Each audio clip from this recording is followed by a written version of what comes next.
Awesome, everyone. Welcome back to Grit Daily Startup Show. I'm your host, Jordan French. Yes, I've become a much more familiar face recently.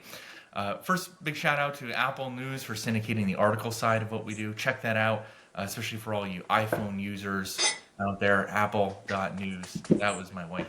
Apple.news. We have an awesome guest with us today for Startup Show. I think we'll have an interesting conversation, that's for sure, about water, perhaps riparian rights. We might dive a little bit into history. That's Reuben Vollmer with Sprout Water. Reuben, welcome to the show.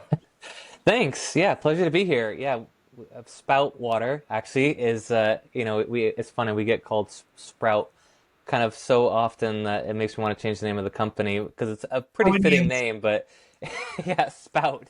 Yeah, Spout Water. We make a countertop water harvester that can generate up to 2.5 gallons of fresh drinking water a day from the air. So wherever you want your own source of fresh water, you can plug in our device and have your own source of incredibly pure microplastic and PFAS-free water. Yeah, and to get that out of the way too, it's SPOUT for the Yes. sort of auditory delta. They're SPOUWATER Yes. .com. And you're out in Los Angeles. I think we have to talk about the history here, Ruben. People are Oh going to be yeah. fascinated by it. Your own story and background for those who are less initiated than I am on you started at an early age, right? With this water situation. I think that goes back before you and I were born. Yeah. Oh man, it's crazy. The history of water in California and in the States. I mean, it's really been like this silent battle, that's kind of playing in the background because they don't really want it to be so public to make people freak out. Because if you ever threaten somebody's water, they freak out, like, and they never forget it. I meet people all the time where they didn't have access to water for a day or two or weeks or months, or they had a well and then the government came in and shut it down, or lots of different things can happen to people and they will never forget it. And actually, that's why I started Spout. When I was 24 years old, my parents got a letter in the mail on their farm saying that they won't have access to the water for their trees because we were in a drought. And that was incredibly shocking. They had just spent 8 years rehabilitating the land, planting all these trees, obviously investing all their time and money into it. And then they got the letter in the mail saying don't count on having water, which obviously is like pretty important for a farm. And at that time, I was actually working as a creative technologist, rapid prototyper for Fortune 500 companies. So I was doing 3D printing, circuit board design, programming, 3D modeling, and was just walking my dog the next morning and noticed dew on a grassy field and thought, why don't I build a prototype to capture that dew overnight? And as soon as I realized that I could essentially turn electricity and air into drinking water anywhere, I've been obsessed with making this technology work for as wide a group of people as possible because the more I get into water, the more I learn that there's major water issues across the world. Yeah, certainly. And we'll dive fascinating on the technology, and we'll definitely talk about 3D printing, additive manufacturing. We have to do that, knowing who's on. But just from a pedestrian standpoint, to lay even more foundation, you mentioned just that personal story. He's had fruit trees, right, that you were trying to Mm-hmm. grow. Certainly take Olives. water. It's olives, right, and people really take water for granted. Maybe even more so than electricity. It's something we can all relate to. All of this audience listening right now can relate to. You turn on a faucet, you very much expect, especially in this hemisphere, that water turns on. It's going to be potable. Mm-hmm. It's going to be not going to kill you. It's going to be somewhat clean, and it's going to come out with some certain flow rate. Those are some really relatively lofty expectations and really assumptions, right, Mm-hmm. Ruben? Yeah, it's incredible. There's definitely a lot of hatred toward the municipalities these days. I mean, I actually just tested my water last week, just got the test report in yesterday, and we're 3,000% over the health guidelines for about a dozen different carcinogens in the water, including arsenic and uranium, trihalomethanes, which was quite shocking, right? It's very upsetting that there's so many things in our water that can kill us as well. That's invisible that we just assume that why would anybody put this in the water, right? So there's that kind of shocking story of like the fact that the water quality isn't so great, but I also still have to really have hold a lot of respect for the men and women who work at the municipalities because I know that they're not intentionally trying to hurt anybody. I've been to these conferences. I've met a lot of these municipalities.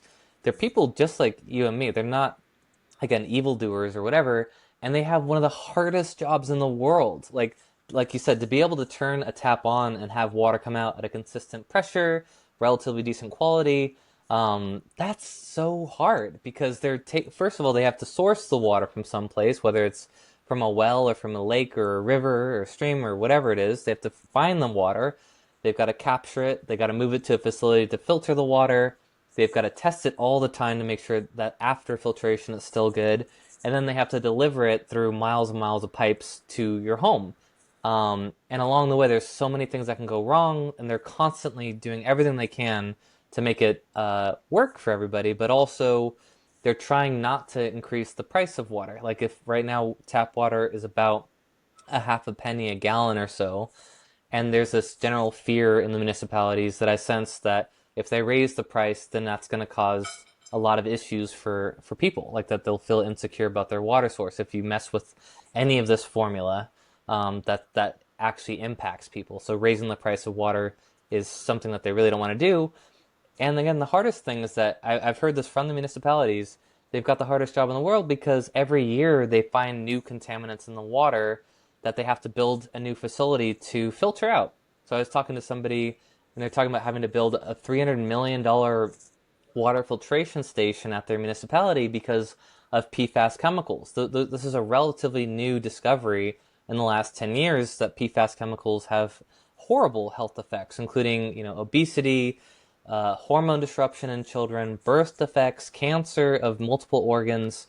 And so now they have to figure out how do we get this chemical out when it's even toxic in parts per trillion, which means that there's a molecule in the water, literally a trillion, imagine a trillion molecules of water, and one of them is this other molecule that can cause these health effects. And so anyway, all that to say is like I have a lot of respect for municipalities, and I'm very grateful that they exist, and we wouldn't have the civilization we do without them. But also, I think it's time that we have a separate source of water for drinking than we do for flushing the toilet. Like to put all this pressure on the municipalities to purify the water, make sure the water volume pressure is there, and then have people obviously defecate in it and flush it down the drain.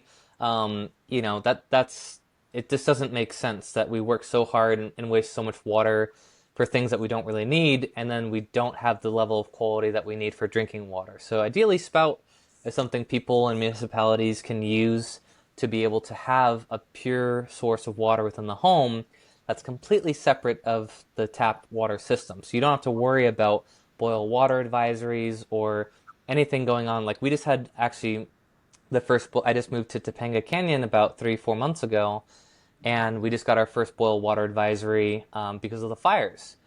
And it's crazy how much that we were actually told don't shower, don't bathe, don't even wash your dishes with this water because of the contaminants in the water, and how much that rocks your trust in water even after the boil water advisory has been lifted. So again, if we can provide people with a source of water that they know is pure, that is totally separate from any contaminants that could be in the tap water, that's our goal. And our mission is to create the greatest water on earth, and we have the greatest team of engineers to do that, and that's what we do. Yeah, certainly right direction, and you brought up quite a few threads of the linen that we can pull on. But the first one I want to talk about is price. You shared something Mm. that's probably shocking, to most people. Most people probably largely ignore, their water bill. Everyone probably all thinks it's, too high, right? And don't even realize, for example, that it's a bundled bill, right? And often Mm. can includes, trash pickup and other sort of sanitation, and also it's a two-way street. Most water municipalities, and I'll repeat this back to you, and you let me know if I might be off or wrong, but they're actually billing for the water use, but also its disposal, right, per Mm. se, because it's going from a spout typically to to a drain. Everyone wishes they could have a lower water bill, but just to put that into perspective, if it is say around half a penny, or let's round it up to one, or even we could even be generous with like a 10 cent per gallon rate. Just for relativism, Ruben, I think a great benchmark price at the pump for gasoline, $4 or $5 here in Florida. I'm sure it's not $4 or $5 and is north of that number where you are in California. Yeah. We're talking about, 100x, difference. Water is extremely inexpensive. It sounds like one of your points is, that might not last. Mm. Certainly not in the long run, given the sort of issues with existing water quality. And when you start throwing around numbers like $300 million water treatment plants, it sounds like water bills are going to go up regardless. Is that right, or fair to say? Yeah, I mean, I definitely think that that's going to happen. The tricky part is that there's so many different industries fighting over water. So the number one is farming. That's where 80% of the water in California goes. And unfortunately, a lot of that just gets exported. I forget what the exact term is, but basically, like we grow water-intensive crops here, like alfalfa, and then we ship them to countries overseas because their water is actually more expensive than ours, and they can't afford to grow these crops. So the farmers fight for as much water as they can get because they can make a lot of money from the water. And again, that's where 80% of the water in California goes, and a lot of that gets exported, like almonds, for instance. Like we ship out an insane amount of almonds overseas, and that's an incredibly water-intensive crop. And then you have bottled water companies who are also fighting for water. They want as much water as they can get for as cheap of a price as they can. So there's like a lot of lobbyists that are fighting for these industries so that way they can make more money. Not a lot of lobbyists fighting for you and me for drinking water. So I'd say like one of the biggest impacts to our price is actually the fact that we have to fight for it for people as opposed and take it from the industries that are profiting from it. That's just one angle of it that's leading to higher water prices. But Yeah. we can actually, and I believe in the future, we can have homes that don't need any water at all. It's like the International Space Station does not have a fresh source of water within it. They actually use a system just like Spout to create drinking water from the air on the space station.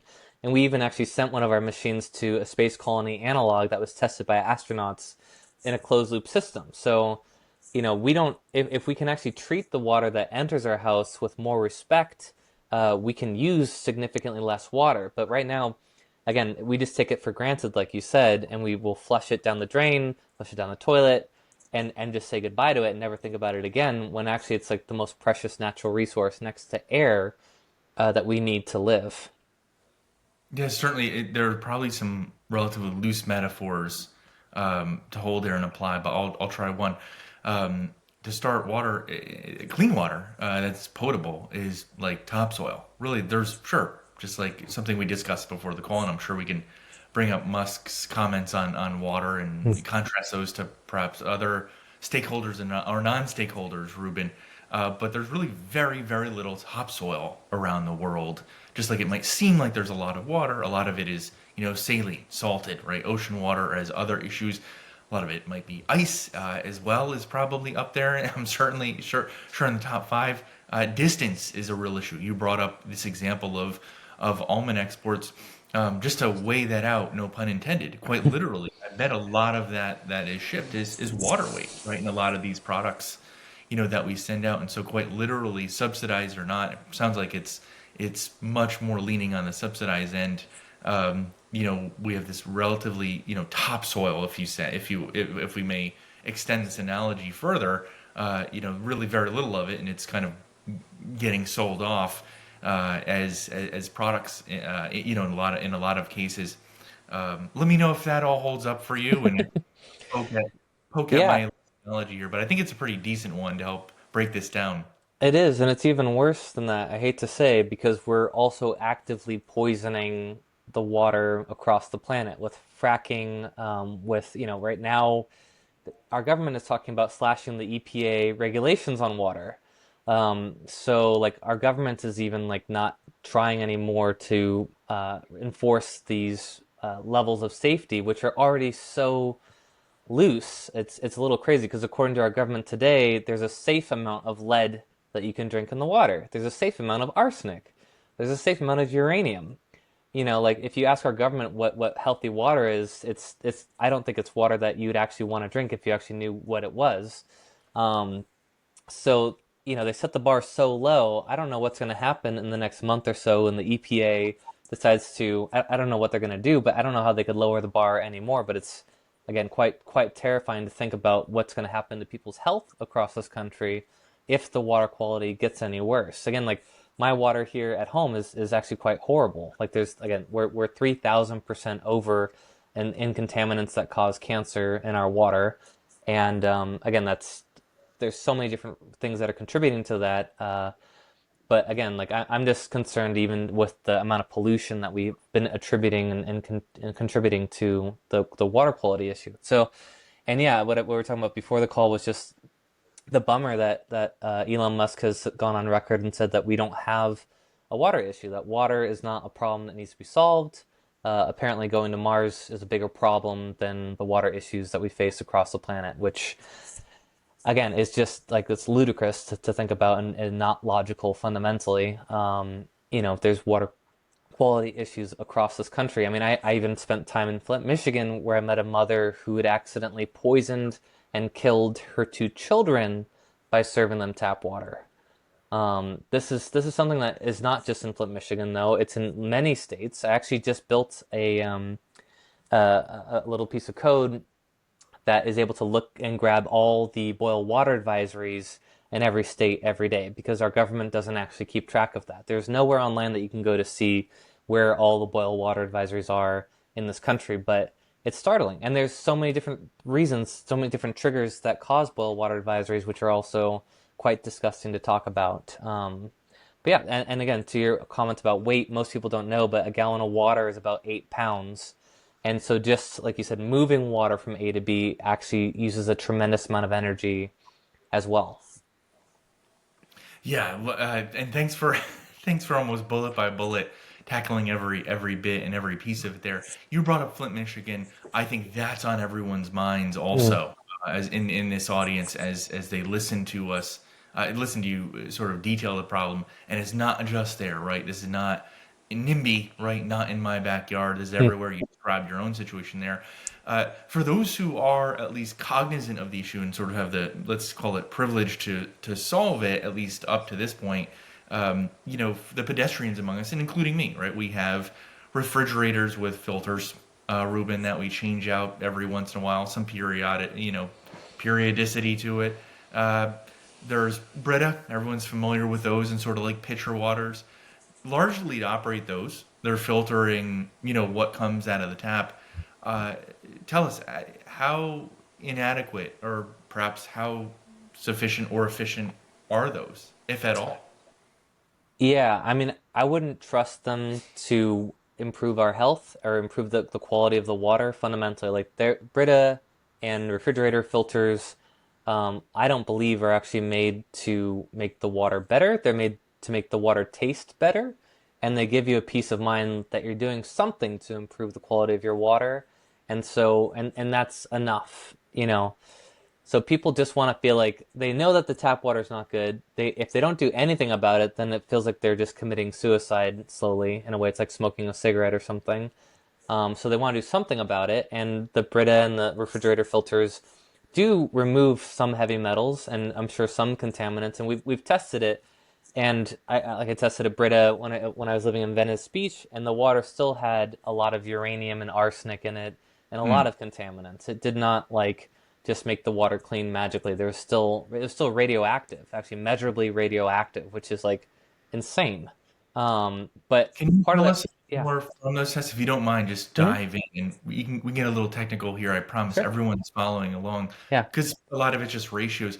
What did they do? You said, just to repeat it back to you, you said you tested Venice Beach, right? You said Yeah. you tested Yep. when you were there. Did you see a perhaps like a 90% drop, a 99%? Or are we like saying, hey, no, this is really not, these filters really are not doing anything meaningful? Tell us sort of where they are on that gradient. Yeah, well, the crazy thing is that, and I've experienced this a lot because we've been making water filters for 5 years, testing out all different kinds of medias. What I've learned is that water filters actually contribute to the contaminants in the water. Hmm. which is like a record scratch. Like, what? Like, how is that possible? And this blows my mind. I did not learn this until maybe 3, 4 years ago. But companies like Brita and these refrigerator, filter companies, they actually use mined coal in the filter as the activated carbon. So Hmm. they're literally mining it out of the earth, coal, and putting that into a filter because it can take some heavy metals out of the water. First of all, it's the cheapest material on earth because we have had a coal industry for hundreds of years. But they actually put this coal in the filters, and that is what makes the water radioactive and adds arsenic and uranium and all these other contaminants because you're literally just taking matter from the earth, lightly cleaning it, and then putting it into water filters. So there's a lot of crap in the water filter industry, unfortunately, and it's tragic that people are making these filters and saying that it's going to improve the quality of water when it can actually be making it worse. That being said, like at Spout, we have a philosophy of let's not aim to be just below the EPA standards. How do we make the greatest water on earth? How do we get to zero? How do we make just perfectly pure water that's lightly remineralized and nothing else? And that's what we've been aiming for. Whereas I feel like all filter companies that I've researched, they try to just get to below the standards of the contaminants, which again, those standards are set not because of they're a healthy standard, but because that's what's actually doable for municipalities and for these filters to be able to increase the quality of the water without spending a ton of money to do it. So yeah, and look, it's a natural segue. I think we laid a lot of really good foundation here to explain things. I do think that is a bit of a curveball, Yeah. or scratches, as you called it. It's not something that I necessarily thought about. From my understanding or limited understanding, that's right. I mean, I remember from my days working with NASA, we used activated charcoal to like scrub, Mm-hmm. the air. It's also true that yeah, there's probably a lot of other metal in there, and it's not literally just chains of Carbon. hydrocarbon Yeah. atoms over and over again. It's not it's not we're not in like a ninth grade or 10th grade chemistry class where everything's perfectly pure. So some salient points there. It begs the question. So then, what are you doing exactly that's so different? Yeah. So we are creating drinking water from the air. So we have water vapor in the air. It's this invisible gas that's all around us. According to NASA, water vapor is the most abundant greenhouse gas on Earth because water vapor actually holds on to the heat in our atmosphere, just like CO2. Right. And the problem is that when the planet heats up a little bit, it causes more of the ocean to evaporate, which puts more water vapor into the air, which then holds on to more heat in the atmosphere, which then creates more water vapor. So we're stuck on this positive feedback loop, creating more and more water vapor as the planet slowly warms, which is warming the planet even more. But what our machine does fundamentally is we have an incredibly robust air filter. It's a hospital grade MERV 13 air filter media with an additional carbon felt that takes out volatile organic compounds from the air. So our machine fundamentally is an amazing air purifier. But then we also, of course, are making drinking water. So we have this clay wheel inside the machine, which is kind of like a molecular sponge that is tuned to absorb only water vapor from the air. That wheel rotates at about 1 RPM, and 3/4 of the wheel is open to absorb new water vapor as it turns, and a quarter of the wheel is blocked off with a small heating coil that heats the wheel just enough to break the water vapor off of the wheel. That hot, moist air then travels around inside the machine, gets condensed with a condenser that's totally separate from the ambient air in your house, so it doesn't pick up contaminants from the air that way. The water drips down. There's a small tray with a UV light in it that sterilizes that water. And then there's a pump that moves that water through our water filter, which was actually NASA derived technology. It's a silver impregnated powder activated carbon with an electrostatic membrane. And then we have a remineralization chamber inside of the water filter as well to just add helpful minerals back into the water, like magnesium, sodium, and calcium. And then after the water filter, it goes straight into the pitcher, which is a half-gallon pitcher. And what's really cool about the pitcher is that it actually has a wireless charger in the lid, and an ultraviolet light in the pitcher lid, so it actually sterilizes the water after the water's gone into the pitcher. So instead of using any disinfecting products, which again, I just tested my tap water, it's chock full of disinfecting products, way over the health guidelines. We don't use any disinfecting products. We just have ultraviolet light that keeps the water sterile. So again, we're trying to make the greatest water on earth, and just using UV light is awesome for controlling anything that would grow in the water. Because our water is so pure that if you just leave it out unattended for days, you will get it can grow anything that touches it, which is, I think, a bit of a blessing and a curse. But if I'm going to drink water, I'd rather drink water that helps cells grow, because I am a bunch of cells, than water that is made to destroy living organisms. So I, that's the main philosophy. And then the cool thing again is that with the wirelessly charged lid, there's a battery in it, so you can take the pitcher out, have it around your house, keep it next to your bed, in the refrigerator if you want cold water, in your office, wherever you want water, you can have it with this pitcher. and it's not something that needs to be refilled. Obviously, it's sort of continuously filling itself because it's pulling water from humidity, air condensation. We got that right. Yeah, that's right. So let's apply that kind of where you are, because you said something earlier. And we're not going to let you off the hook on this one. Topanga had Mm-hmm. in California where you are, certainly air quality issues. Uh, Realistically, everyone's going to know about the LA fires, and intuitively, we're all going to generally know that there's probably just stuff in the air, whether it's ash or not, or certainly a lot of things that we probably can't see. And you just told us you're pulling the that condensation from the air. You also mentioned a condenser. So how are you sort of right, like separating or segregating that so your system is also not affected, right, by pulling from air that we'll probably all concede, yeah, that sounds rainwater effectively, right? That's Mm-hmm. awesome. But rainwater can also be contaminated, especially by something like a regional sort of mega fire, if I can describe it that way. Mm-hmm. So what's going on there to Yeah.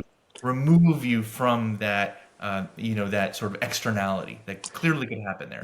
Yeah. So number one, we ran a machine just to test that, what you're talking about, and we had no contaminants in the water. That there was nothing that was new or unusual in the water. Our water is insanely pure. Like it's off the charts in terms of how pure the water is, and still clean, even though there was a fire going on and smoke in the air. Um, we also tell people not to run the machine if there's smoke in the air, just to be extra safe and cautious. But the reason why we haven't had any issues with that is because, first of all, water vapor in the air is almost always individual molecules. Like it is flying around super fast as its own thing. So, and that is what our clay wheel is tuned to just pick up. But also we have this air filter, which is a hospital grade air filter. It's literally like the type of air filter that you'd use to bring in outside air into a hospital. So this filter is made to remove dust, smoke, viruses, bacteria from the air. So that's one way we treat it.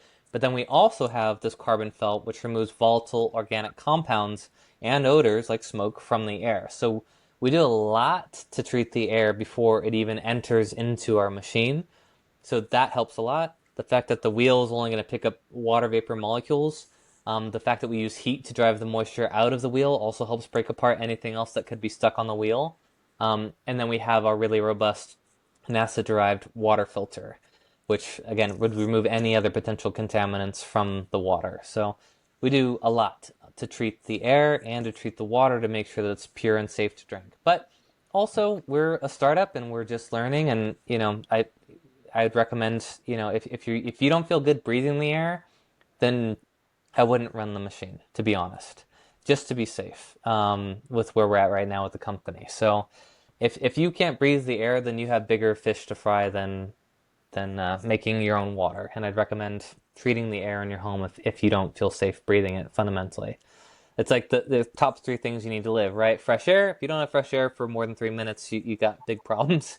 If fresh water, if you don't have fresh water for 3 days, you got big problems. And then fresh food, right? So just taking care of the hierarchy of needs in terms of like what's important for you to live. I'd recommend treating your air the best you can if you have any major concerns about it. Yeah, and a lot of it's relative, right? I Hmm. mean, what I heard, and I think what we heard is at least there's three layers there. the evaporative layer, but then also, really critical is the hospital grade filter. There's not really anywhere else we're getting that. I don't think people's expectation is necessarily to get down to 0.000 pp, parts per million or whatever. Like I said, relative is what's so critical and important, but it's worth diving into these things. And the second key one that I think is also important to distinguish, because they're going to be really discerning listeners here, is that clay layer, right? We talked Mhm. about the use of activated charcoal, right? Like carbon from, mining coal, its abundance and whatever. It seems to be fraught with its own problems, potentially, at least, from your own studies, and I'm sure we could find others, at least anecdotally, those contribute to the problem. How is that clay layer different for those who really want to pick at this, Ruben? Yeah. Well, it's very I say clay to make it sound very simple, but it's actually a very particular product. So it's montmorillonite clay, which is like a zeolite, which is able to absorb the water vapor from the air. So salt, table salt does this fundamentally. It'll pick up water vapor from the air, it'll stick to it, and if you heat the salt, the water vapor will lift off of it. But this wheel has to undergo 1,400 heating and cooling cycles a day, and we know that it'll last over 5 years. So fundamentally, it's made with the ability to be heated and cooled over and over and over again and not degrade. If anything was being pulled off of the wheel would crumble over time, but it doesn't do that. So again, it's a very particularly scientifically made product that's not literally just clay. But yeah, Yeah, look, it's super helpful to describe yeah, that. I think a lot of people are going to have questions, yeah. about that, especially since we're distinguishing it here. You are certainly from coal. I think that's really important for people, for sure, to unpack that and sort of understand, the science there, right, and what you're doing. And because it's startup show, and not necessarily history show or science show. And shout out to Mark Shepton with Plugged In, who I think you have awesome guy, wonderful British voice, unlike my extremely American accent that perhaps you have too, Ruben. Some love it, some love it. So don't. It is startup show, right? So business model here, right? And even for sort of the consumer interest, I'm interested in this. I think a lot of Yeah. people would be. Again, on that relative argument that, like, hey, whew, this is not something we've all looked at that recently. Our water might be, whew, not that great, and especially with us using filters, it doesn't sound like we're doing ourselves any favors. What does that look like from a business model standpoint? For you, someone wanted to execute on, working with you guys, or testing something out or buying it. Yeah, so I'll just say fundamentally, 40% of Americans don't trust tap water. 40%. That's because when things happen in Flint, Michigan, it actually affects everybody in America's trust in tap water. Half of those people are living off of bottled water. So almost 1 in 5 Americans is entirely living off of bottled water, and they're not happy with that. There's problems with bottled water. Obviously, there's microplastics and PFAS in almost all of it, which people are starting to wake up to the fact that they don't want to drink microplastics, and PFAS never leave your body and cause all these health issues. Um, it's expensive. Bottled water is expensive, right? So for a decent bottle of alkaline water, you're paying maybe $5 to $10 for a gallon of that water. Essentia, Smart Water, um, all those other brands that are making alkaline water. So again, low quality, it's expensive. Plus, you have to go to the store to get it, which people are pretty sick of. Every time that they run out of bottled water, they have to go back to the store. They go to Costco, they fill up their cart. They don't love that. And then finally, the biggest issue to me, but I don't pitch the company this way that often. But I think the biggest issue is the fact that we're using a piece of plastic for 60 seconds to drink it, and then it lasts for 500 years, and it's polluting our environment. There's something like 100 million or 100 billion, something insane, bottles of water that are produced every year. So like the bottled water market alone in America is a $95 billion a year market, which is just huge. So the business model and everything that we're doing right now is targeting bottled water. So if you are living off of bottled water right now and you want something that's less expensive, that's easier, more convenient, and a higher quality, and you don't want to hurt the planet, then I'd recommend looking at getting a spout. And we sell the spouts. Our MSRP right now is $800, $799. And then every 3 months, you get a new air and water filter, which is $49. So we're a hardware subscription business, and that ensures the quality of the water over time. The fact that we send these new air and water filters, and each machine can replace 5,000 bottles a year. So I'm starting to work on some metrics to see if, we each machine can replace about 25,000 plastic bottles in its lifetime. So again, this is why I love the product so much, is it's a very unique hardware product where we are a generative solution, unlike the water filters where you're still relying on the government to give you water fundamentally. Now people can have their own source of water wherever they want without the government interfering, essentially, or having to rely on the government. So also a large section of our market, a lot of people who are buying this machine currently live on solar.